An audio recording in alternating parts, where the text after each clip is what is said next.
कभी सोचा है दुनिया में इतने सारे मेंढक यानी फ्रॉग्स क्यों हैं और बारिश होते ही ये सब अचानक कहां से बाहर निकल आते हैं?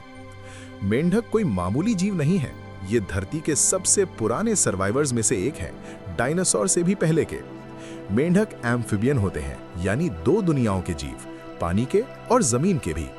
उनकी स्किन सिर्फ चमड़ी नहीं होती, वो ब्रीदिंग ऑर्गन भी है। हाँ, मेंढक अपनी जिल्द यानी स्किन से भी सांस लेते हैं, इसलिए उनकी स्किन का हमेशा गीला रहना जरूरी होता है। और यही वजह है कि बारिश उनके लिए लाइफ सिग्नल होती है। बारिश होते ही मेंढक अचानक नहीं आते, बल्कि बारिश से पहले ये मिट्टी के नीचे, पत्तों के नीचे और जमीन की नमी में छुपे होते हैं। जैसे ही बारिश होती है, जमीन नर्म होती है और उनका जिस्म एक्टिवेट हो जाता है। बारिश उन्हें कहती है, अब बाहर आओ, जीने का समय है। मेंढक नेचर के साइलेंट प्रोटेक्टर्स हैं। एक मेंढक हजारों मच्छर और फसल नुकसान करने वाले इंसेक्ट्स को खत्म करता है, यानी कम बीमारियां, कम मलेरिया और कम डेंगू।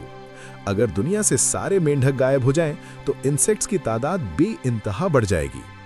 मेंढक एनवायरनमेंट के सेंसर्स भी होते हैं। उनकी स्किन इतनी सेंसिटिव होती है कि पोल्यूशन सबसे पहले उन्हें मुतासिर करता है। साइंटिस्ट्स कहते हैं कि अगर मेंढक मर रहे हैं, तो समझो धरती बीमार हो रही है। आज दुनिया भर में 40% से ज्यादा फ्रॉग स्पीशीज खतरे में हैं।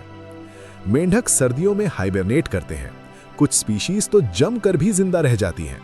कुछ स्पीशीज का जहर इंसान को मार सकता है और कुछ मेंढक अपनी आवाज से 1 किलोमीटर दूर तक अपने साथी को बुला सकते हैं।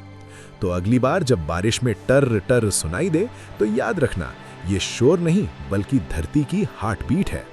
मेंढक सिर्फ बरसात का हिस्सा नहीं, ये धरती के असली सर्वाइवर्स हैं।